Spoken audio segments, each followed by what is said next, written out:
Salam sejahtera selalu.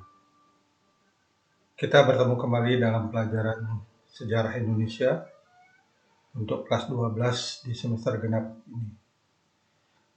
Semoga kalian semua bisa belajar dengan baik dan dengan semangat. Pada pelajaran hari ini kita akan membahas kontribusi bangsa Indonesia dalam perdamaian dunia. Nah, kompetensi dasar yang akan kita pelajari yaitu mengevaluasi kontribusi bangsa Indonesia dalam perdamaian dunia, di antaranya ASEAN, non-blok, dan misi Garuda. Dan adapun keterampilan yang terkait dengan kompetensi dasar tersebut adalah menyajikan hasil telah tentang kontribusi bangsa Indonesia dalam perdamaian dunia. Materi pokok yang akan kita bahas yaitu tentang kontribusi bangsa Indonesia dalam perdamaian dunia. Dan materi pembelajaran yaitu mengevaluasi kontribusi bangsa Indonesia dalam perdamaian dunia, di antaranya ASEAN, non-blok, dan misi Garuda.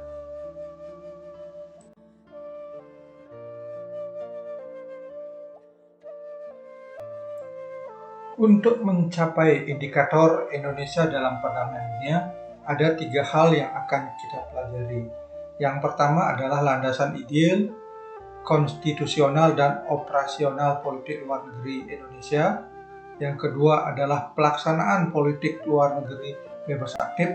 Yang ketiga adalah peranan Indonesia dalam upaya menciptakan perdamaian dunia.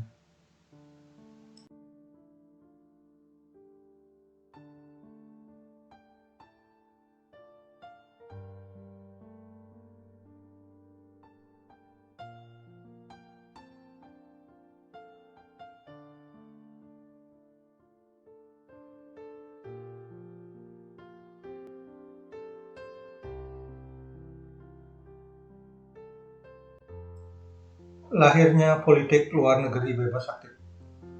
Sifat politik luar negeri Indonesia yang bebas aktif bermula dari konsepsi Wakil Presiden Drs. Muhammad Hatta dalam pidatonya yang berjudul Mendayung di Antara Dua Karang di depan sidang BP Knip pada bulan September 1948. Indonesia menganut politik luar negeri bebas aktif yang dipahami sebagai sikap dasar Indonesia yang menolak masuk dalam salah satu blok negara-negara superpower, menentang pembangunan pangkalan militer asing di dalam negeri, serta menolak terlibat dalam fakta pertahanan negara-negara besar. Namun, Indonesia tetap berusaha aktif terlibat dalam setiap upaya meredakan ketegangan di dunia internasional. Munculnya sifat politik luar negeri Indonesia didasari oleh kondisi perang dingin dalam konstelasi politik global. Secara keseluruhan, politik luar negeri Indonesia tidak hanya bersifat bebas aktif, tetapi juga selalu mengikuti arah perkembangan konstelasi global.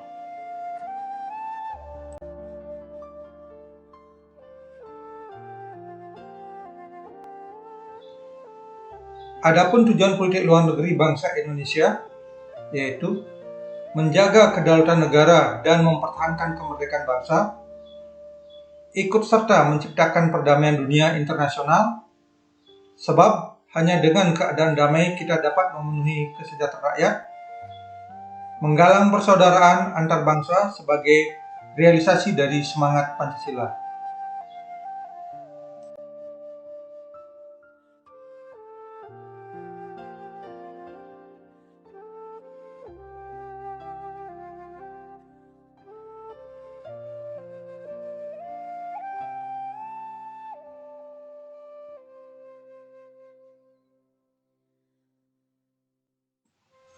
Para siswa sekalian, apa masih semangat mengikuti pelajaran?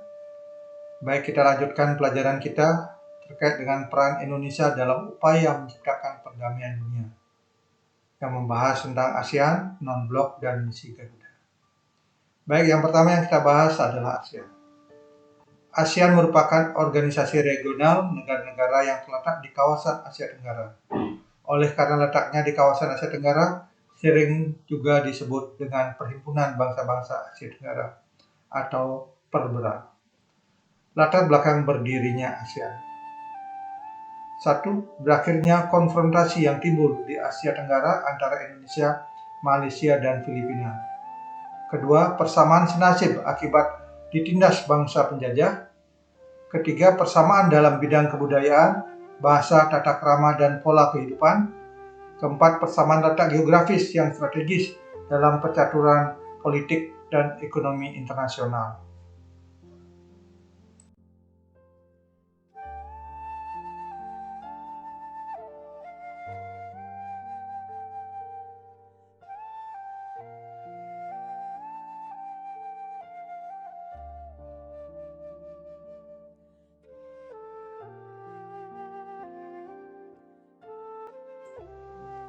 Gerakan Non-Blok adalah suatu organisasi internasional yang terdiri dari lebih dari 100 negara.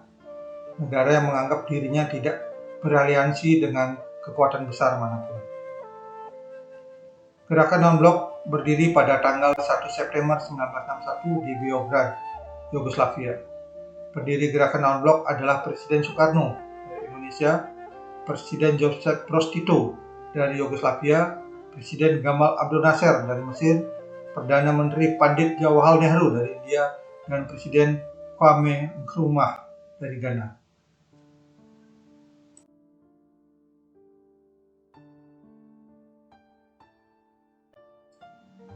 Tujuan dari dibentuknya Gerakan Non-Blok: 1. Memelihara perdamaian dan keamanan internasional. 2. Mengusahakan tercapainya peluncuran senjata secara umum dan menyeluruh di bawah pengawasan internasional. Ketiga, mengusahakan agar PBB berfungsi secara efektif. Keempat, mengusahakan terwujudnya tata ekonomi dunia baru. Kelima, mengusahakan kerjasama di segala bidang dalam rangka mewujudkan pembangunan ekonomi dan sosial. Tujuan dari Gerakan Non-Blok juga tercantum dalam Deklarasi Havana tahun 1979. Yaitu untuk menjamin kemerdekaan, kedaulatan, integritas teritorial, dan keamanan dari negara-negara non-blok dalam perjuangan mereka menentang imperialisme, kolonialisme, apartheid, Zionisme, rasisme, dan segala bentuk intervensi.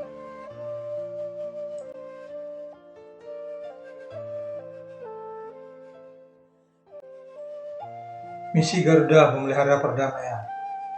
Komitmen Indonesia untuk ikut melaksanakan ketertiban dunia yang berdasarkan kemerdekaan, perdamaian abadi, dan keadilan sosial merupakan amanat dari alinea keempat pembukaan Undang-Undang Dasar Republik Indonesia tahun 1945. Peran serta Indonesia dalam stabilitas keamanan dunia secara aktif dapat dilihat dari pengiriman pasukan misi perdamaian yang bernama Pasukan Garuda. Pada masa Perang Dingin, peningkatan intensitas konflik antar negara di Asia Tenggara menjadi fenomena yang mengancam stabilitas regional, serta munculnya kekuatan komunis di berbagai negara, misalnya Vietnam dan Kamboja. Untuk membahas menyelesaikan pertikaian Kamboja di Jakarta diadakan pertemuan pada tanggal 15 sampai 17 Mei 1970 dengan tujuan mewujudkan kondisi damai di kawasan Asia Tenggara.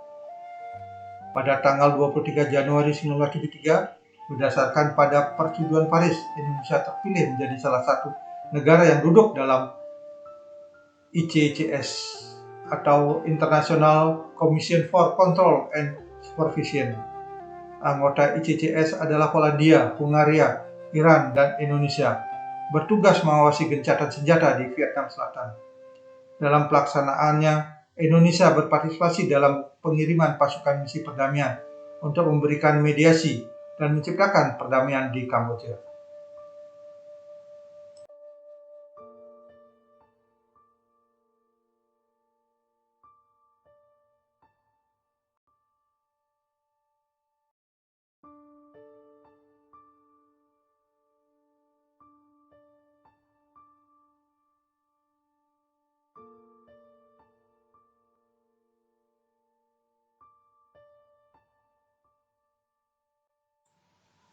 Sekian materi yang telah kita bahas dan juga rangkuman dari materi-materi tersebut.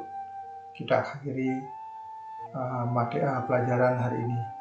Semoga memberikan manfaat untuk kita semua.